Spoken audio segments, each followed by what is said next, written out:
Dul, wala pa kay uyab. Pwede manguyab ni mo, dul. Naana sining manguyab. Kung manguyab lagi mo, siguraduha jud na single mo, wala mo'y uyab, wala mo'y asawa. Kaya abi ninyo, daghan jud ko mga nakaistorya na lalaki ba, ginapangutana na ako kung naana ba sila asawa, naana pa kay asawa, muingon sila ba na wala pa daw sila asawa, wala pa daw sila uyab. Naklaro na naman jud kaayo na naana sila asawa, naana sila uyab. Daghan kay ko mga nalabasahan, mga comment diri ba, manguyab daw, dol, manguyab minimo. Asa naman wala paghantod karon, wala pagay mong kapanguyab sa ako. Sige lang mo kuan-kuan diha. O asa naman mo, asa na mo kung manguyab mo sa ako, adto mo diri. Oo, adto mo diri. Asa. Pangita ako ninyo kung asa ko karon. Interesado ba jud mo manguyab na ako? Kung interesado mo, siguraduha jud ninyo na single mo ha, wala mo'y asawa, wala mo'y kabit, wala tanan. Oo. Kay di jud ko ganahan ka nang nay asawa nya.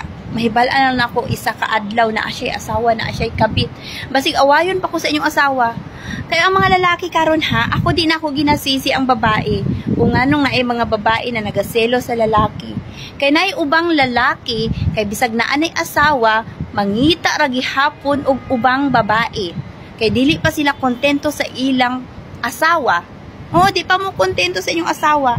Dili naman ako ginatanan ha. Mao lang jud akong ginaingon ba kay naaman gud ko mga lalaki na nakaistorya, moingon sila wala pa daw sila asawa bisag naa naman jud. Klaro naman jud na apat na sila asawa.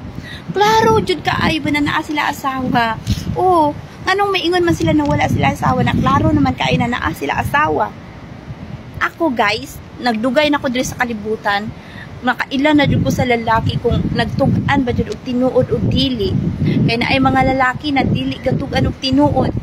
Pangutan-on nimo sila, moingon sila na single pa ko day, single sa imong mata. Maana-ana na sila guys, na single pa jud daw sila, pero ang tinuod di naman na sila single. Naana sila asawa. Nganong ila man ikaulaw ang ilang asawa? Nganong maulaw man sila na naa sila asawa? Guys, mahalon ninyo ang inyong asawa guys. Seryoso na ba? Mga tigulang na mo, dili na mo mga bata, pag seryoso na mo sa inyong kinabuhi. Basta sa panahon karon ba, naglibog jud ko kung kinsa ba jud ang tinuod na lalaki na walay asawa. Kay as in, lisod kay mamilig lalaki na walay asawa guys.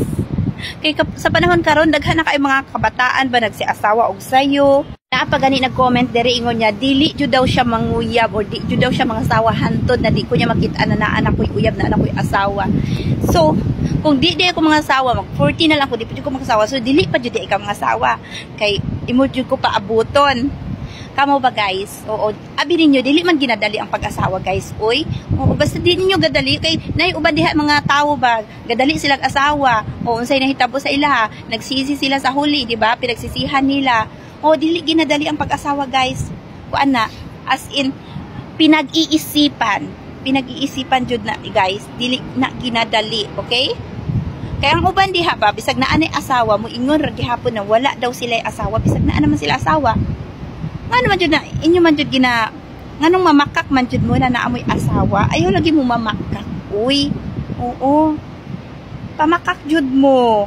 Mao bitaw, siguraduha jud ninyo bag-o mo manguyab sa usa ka babae or bag-o ninyo sugto ng usa ka lalaki, siguraduha jud ninyo na wala siya'y asawa, wala siya'y uyab, single siya. Kanang nakafocus lang ba nakafocus siya sa iyang future. Kaya ako guys, nakafocus ako sa akong future. Oo, 30 na ko. Pero nga naman, ginapokus naman ko ninyo ng mga asawa. Panguyab mo kung gusto niyo manguyab sa personal guys. So, manguyab mo mga 1 year, 2 years. Sugto na ako mo mga 2 years. So, yun. So, bago mo manguyab na ako, siguraduha jud na wala mo'y asawa, wala mo'y uyab, wala mo'y tanan. Basta single mo ha? Oo. Timan-i ha? Single mo. Timan-i jud ni akong giingon sa inyo ha. Siguraduha jud na single mo. Kay, ambot na lang jud oy. Sige na lang jud ko yaw-yaw ani. Oo, dugay na ko nagyaw-yaw. Yan na sa mga sige panguyab diri. Manguyab daw. Unya, unsaon ba pagpanguyab oy kay dili man jud mo makauyab sa personal, di ba? Tinuod jud di mo makauyab sa personal. Sige lang mo gingon-ingon, uyab-uyab, manguyab man mo sa cellphone. Ayo lagi panguyab sa cellphone. Balik-balik ta ini istoryahan na oy. Unsa ba mo oy? Naglibog na ko. Daghan dai diri guys, na ilang sonis diri Naubunga na siya na ilang sonis diya. So moadto na ko guys kay gikan ako sa 7-Eleven. So gikan na sad ko sa 7-Eleven namalit ko Jollibee. Ay Jollibee. Nabay Jollibee sa 7-Eleven. So namalit dai ko chicken joy guys. So chicken. Namalit ko manok sa 7-Eleven kay gitamad ko luto. So yun. Wala pa man ko kapalingke oy. Mao jud ang life guys. Kung nagtrabaho jud ka diri sa gawas, kinahanglan jud nimo na magkuan ba, diskarte ba, o diskarte jud ang puhunan. Kinahanglan jud madiskarte kang tao kay kung di ka na madiskarte na walay mahitabo sa imong kinabuhi. Kapoy ko kaayo eh. O na nagpicture diha. Siguro sila karon mga nagpi-picture diri mga bag-o ni sila diri sa Bicol, mga nag-staycation lang ni sila diri. So yun. Nakatanaw tuloy siya atin ako na nagyaw-yaw ko dere. So maadto na ko parking guys kay sunduon na nako tong akong alaga. Kay nasa trabaho ko karon guys, igo lang jud ko na malit og pagkaon na ako kay gutom na ko, wala pa manggod ko naniud to. So yun guys, bye. So